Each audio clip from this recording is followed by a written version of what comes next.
मेरी पहचान सिर्फ इतनी है कि I am born in India.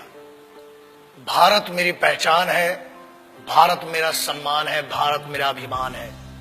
आप मुझसे सब कुछ छीन सकते हो, मेरा तन, मेरा लहू, हर कुछ, मुझसे मेरी पहचान भारतीय होने की नहीं छीन सकते। और वही मेरी आइडेंटिटी है। मैं भारतीय हूं, इस पर बहुत गर्व है और इससे ऊपर कोई गर्व मुझे चाहिए भी नहीं। मैं भारत मां का बेटा हूं पहले, उसके बाद एक मां ने मुझे जन्म दिया है इस भारत स्थल, भारत भूमि पर। उसी के लिए कुछ लिखा था ये कि काश मेरी जिंदगी में सरहद की कोई शाम आए, जब कुछ हो तो बॉर्डर पर हो। काश मेरी जिंदगी में सरहद की कोई शाम आए, काश मेरी जिंदगी मेरे वतन के काम आए। न खौफ है मौत का और न आरज़ू है जन्नत की, मगर जब कभी जिक्र हो शहीदों का, काश मेरा भी नाम आए, काश मेरा भी नाम आए।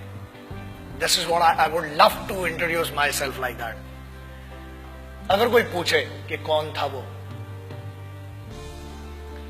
जब कोई पूछे मेरे बारे में, तो मेरी ये पहचान लिख देना, उठाना मेरा कमांडो डैगर और छाती पे हिंदुस्तान लिख देना। कोई पूछे पागल था वो कौन, तो भगत सिंह और क्रांतिकारियों का चेला और इंकलाब का गुलाम लिख देना। और बचा हो जो जिस्म में लहू मेरे, निकालना उसे, फेंकना जमीन पे और मां तुझे सलाम लिख देना। यही परिचय था, है और रहेगा।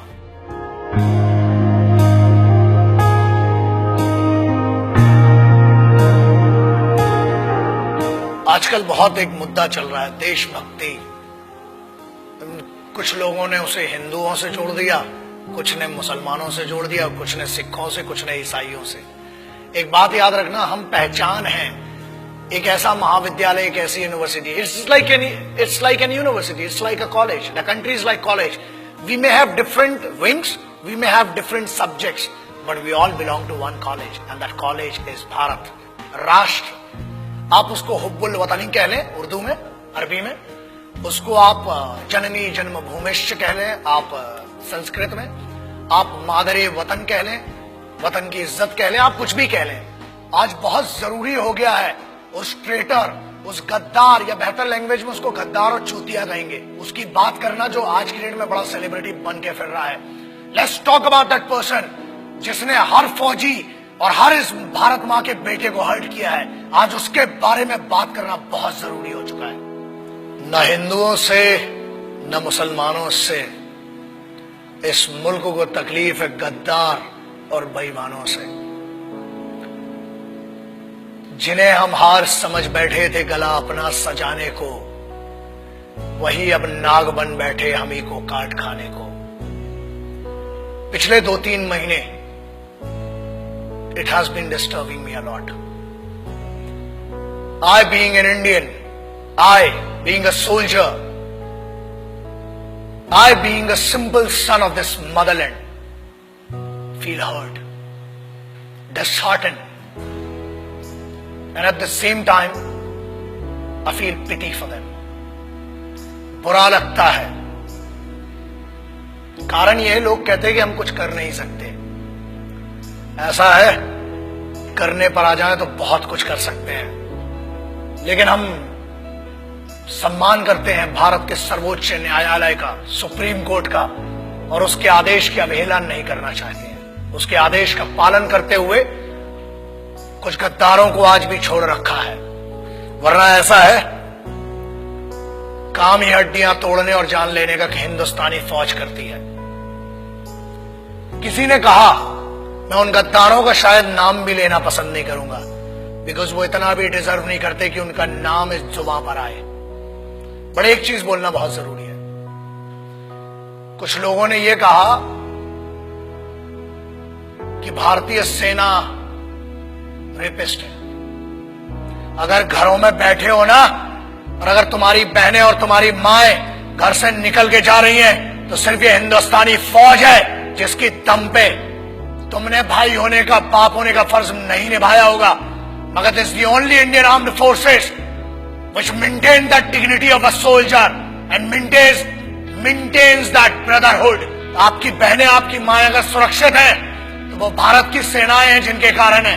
बोलने के पहले सोचा करो। और किस्मत बहुत अच्छी थी कि फौज के सामने नहीं बोला, वरना जो हीरो बना दिया ना इस देश में, फौज तुम जैसों को छोड़ती भी नहीं। मगर ये भारत का संविधान है, this is the constitution of India, जिसने बांध रखा है हमारे हाथों को। क्रोध करना मेरी आदत नहीं है, मगर आता है गुस्सा। इसलिए आता है क्योंकि चाणक्य ने कहा था कि अक्सर मैंने झूठे लोगों को मुस्कुराते हुए देखा है। जो सच बोलता है और दिल से बोलता है उसको गुस्सा बहुत आता है। और ये गुस्सा इस बात का है कि इस देश में कुत्तों को मारने की परमिशन नहीं है, इसलिए अभी तक बचे हुए हो। फौज को रेपिस्ट बोलते हो? Ask your sisters and your mothers, ask your family members, if there are 10 young boys and if there is a single soldier, ask a girl, ask a young girl, where would she go for the help and whom would she ask for the help? And I ensure this, that girl would go to a soldier and ask, and she'll say one thing, certainly she'll say, and she'll use this word, भैया मेरी मदद कीजिए। क्या है ये? जवानी संभल नहीं रही है तो बताओ। 23 साल में शहीद आजम भगत सिंह, राम प्रसाद बिस्मिल, अशफाकुल्ला खान, चंद्रशेखर आजाद बड़ा बड़ा काम करके चले गए। बहुत गर्मी है, अरे सेना ज्वाइन करो, भारत की फौज, आओ दुश्मनों से लड़ो ना। घर के अंदर क्यों दुश्मनी का माहौल बनाते हो? एक बात कही गई जिसपे बड़ा दर्द हुआ कि अफजल, अरे वो गद्दार टेररिस्ट, उसके लिए बोलते हो, उसको हीरो बना दिया तुमने, वरना कोई जानता भी नहीं था। ऐसे बहुत आए गद्दार, बहुतों को फांसी लगाई। उसको कहा गया कि अफजल हम शर्मिंदा हैं, तेरे कातिल जिंदा हैं। I feel ashamed for these guys. तेरे कातिल मतलब क्या है? What do they want to say? तेरे कातिल कौन हुए? भारत का संविधान, सर्वोच्च न्यायालय ने उसको फांसी सुनाई है। हर हक दिया इस बात का कि पहले आपकी पिटीशन दायर हो, आपके ऊपर पूरा मुकदमा चलाया गया। अरे समस्या ये, हम तो आतंकवादियों को भी क्या बोलूं, भाषा फिसल जाएगी तो बहुतों के परखच्चे उड़ जाएंगे। आप कहते हो कि तेरे कातिल, चलो, it means you are blaming the constitution of India. Bharat के अगेंस्ट में कहने की न हमने तुम्हें छूट दी है और न आजादी। आजाद हुए हो तो भी इस फौज के कारण और उन क्रांतिकारियों के कारण जिनने अपना लहू बहाया है इस मिट्टी के लिए, तब बना है भारत का संविधान। You can not insult, you can insult me as an individual, you can insult one person, मतलब जो पीठा, जो न्यायाधीश थे, जो वो लोग थे जिनने फांसी की सजा सुनाई, आप उनको कह रहे हैं कि वो कातिल थे। अरे धिक्कार है आपके ज्ञान पर। I feel ashamed for it. पहले आप अपने फैक्ट्स क्लियर करें। अरे जेएनयू के एक लौंडे ने ये कह दिया तो उसको हीरो बना दिया, एंड नो वंडर्स अगली बार मेंबर ऑफ पार्लियामेंट बन के बैठेगा तुम्हारी छाती के ऊपर। हीरो बनाने वाले तुम हो। मुझे किसी से पर्सनल कोई प्रॉब्लम नहीं है, इनकी औकात भी नहीं है मुझसे पर्सनल प्रॉब्लम रखने की। लेकिन एक बात याद रखना, किसी एक बेवकूफ ने यह कह दिया कि भगत सिंह जैसा है। अबे शर्म करो and clear your facts before you compare that guy with revolutionaries. कौन थे वो? किसकी बात कर रहे हो? उस इंसान की who can not deliver to write sentences in one particular language. आप उसकी कंपैरिजन कर रहे हो जो भारत के संविधान को गद्दार कह रहा है। आप उनकी बात शहीद आजम, भगत सिंह, सुखदेव, राजगुरु ऐसे लोगों से कर रहे हो। कौन थे वो? पता है तुम्हें?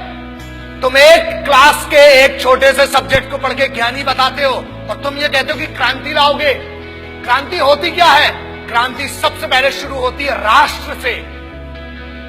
भारत मां या मिट्टी, I don't want to name this nation Bharat Mata और anything, but I want to say something. ये मेरी तो मां है और मेरे जैसे कई पागलों की मां है।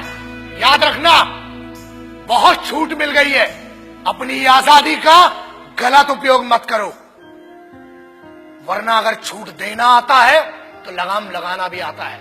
बोलने की आजादी है, ठीक है, हमने आजादी दी है, बट वो आजादी किसने दी है? The freedom has been given to you by the constitution of this country. The honorable supreme court has some guidelines. The honorable constitution of this country has some guideline and we must respect that. आज आप एक बंदे को जिसको जमानत पर छोड़ा गया है उसको हीरो बना दिया. मेरा उस बच्चे से और मेरा उस लड़के से कोई पर्सनल प्रॉब्लम नहीं है, मगर याद रखना इस देश का हर दुश्मन मेरा दुश्मन है. इस भारत माता, इस मिट्टी के ऊपर कोई भी बात करेगा, that guy, that person has to face me and the soldiers of this country. आप कैसे भारतीय सेना को रेपिस्ट कह सकते हो? शर्म करो सेंटेंस के ऊपर. अगर आज भी बच्चियां सुरक्षित हैं, if the Indian youth, if everybody, whoever is doing whatever they want to do, if this freedom has been given to them, it is just because of one thing, that Indian Army, Navy and Air Force, the Indian Armed Forces are fighting for you day and night. जब तुम सोने जाते हो तब उनकी duty का वक्त शुरू होता है. शर्म खाओ इस बात के लिए. और याद रखना, भारत को तोड़ने की कोशिश मत करो. न हिंदुओं से न मुसलमानों से इस मुल्क को तकलीफ थी, है कुछ गद्दारों से और कुछ बेईमानों से. And I am telling you on behalf of every Indian. यार आप क्या बात करते हो? मैं इस देश के यूथ का सबसे बड़ा फैन हूं और मैं कहता हूं, मैं इनका फैन हूं, भारतीय युवाओं का. The Indian youth, I am your biggest fan. और याद रखना, अपनी आजादी का गलत उपयोग मत करो, क्योंकि आप जिस ट्रैक पर ले जा रहे हो, तुम इसलिए बचे हो आज तक क्योंकि भारत के संविधान ने आज भी जानवरों और कुत्तों को मारने की आजादी नहीं दी है. अगर होती तो कब के निकल चुके होते. और आज भी इंतजार कर रहे हैं कि तेरा निर्णय सर्वोच्च न्यायालय करेगी. और अगर नहीं किया, keep my words and take my words. ये चेहरा याद रखना. हम बोलते कम है, घसीटते और मारते ज्यादा है. जय हिंद, वंदे मातरम, इनकलाब जिंदाबाद, भारत माता की जय. याद रखना.